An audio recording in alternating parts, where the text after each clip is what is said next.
یو ورځ و طالبانو ورونو همدقسې ترجمه وله چاپه راغله مدرسې ته نو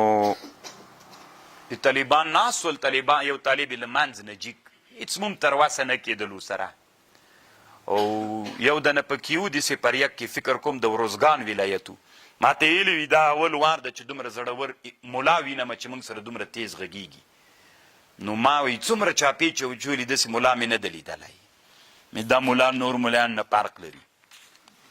نو څو ورځې له دې چاپې نه مخکې نیولی وو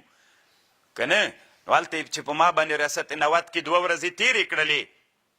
نو الله عز وجل انسانانو په زړونو کې یو محبت الله په خاطر دلته طالبانو په کابل کې مظاهرې سولې داسې مظاهرې وسولې چې 13 کلن د جهاد مبارزه کې د ریاست نوت نه 2 ورځې د جمعې په ورځ باندې څوک هم ټول افغانستان کې څوک نه ده راوتلی که راوتلي یې هغه یې زه راویستلی یم دا د افغانانو مجاهدینو یو لوی احسان و له ما سره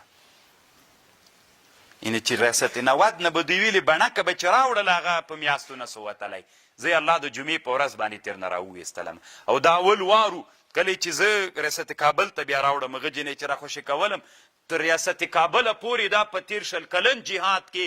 اولینی وارو چې تر ریاست کابل پورې سپین بیرغونه راورسېدل نو تکبیرونه نارې ولې طالبانو بیا له هغې نه وروسته الله د کابل ښه ورځ ونه لیدله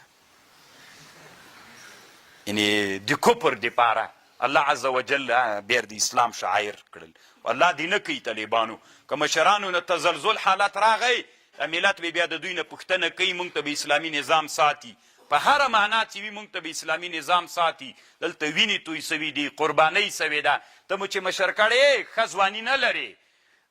دنیادار نه یې صرف د دغه په خاطر چې د اسلامي نظام ساتنه راته وکړې ساتنه به یې کوې که دې ونه کړه دنیا کې هم درنه پوښتنه کوو په ورځ د قیامت کې د الله په حضور کې هم له ګریوانه رانیسو